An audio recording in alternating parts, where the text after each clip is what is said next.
नमस्कार दोस्तों, ये भैया दूज की कथा सुनाते हैं। ये त्यौहार कार्तिक शुक्ल पक्ष की द्वितीया को मनाया जाता है।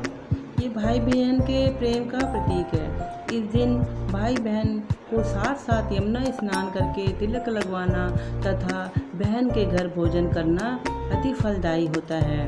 इस दिन बहन भाई की पूजा कर उसके दीर्घ आयु की तथा अपने सुहाग की कामना से हाथ जोड़कर यमराज से प्रार्थना करती है कि इसी दिन सूर्य कन्या जमुना जी ने अपने भाई यमराज को भोजन कराया था, इसलिए इसलिए इसे यम द्वितीया भी कहा जाता है। इस दिन श्रद्धानुवत भाई द्वारा बहन को वस्त्र मुद्रा आदि मतलब अपनी बहन को देना चाहिए। कथा इस प्रकार है कि सूर्य भगवान की स्त्री का नाम संज्ञा देवी था। इनकी 2 संतानें पुत्र यमराज तथा कन्या यमुना थी। संज्ञा रानी पति सूर्य की उदासीन किरणों को न सह सकने के कारण उत्तरी कुरु प्रदेश में घोड़ी बनकर रहने लगी और सूर्य के पास अपनी छाया को छोड़ दिया था। उसी छाया से ताप्ती नदी तथा शनिश्चर का जन्म हुआ।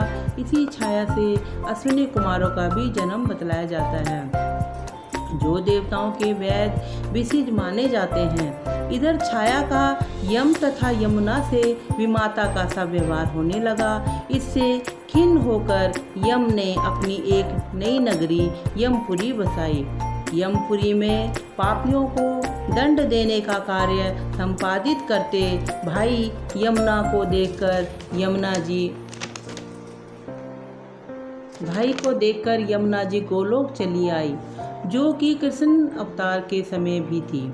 बहुत समय व्यतीत होने पर एक दिन सहसा यम को अपनी बहन की याद आई। उन्होंने दूतों को भेजकर यमुना को बहुत खुजवाया, मगर मिल न सकी।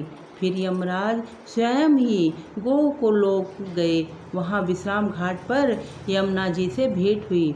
भाई को देखते ही यमुना ने हर्ष विभोर हो स्वागत सत्कार तथा भोजन करवाया। इससे प्रसन्न होकर यम ने वर मांगने को कहा।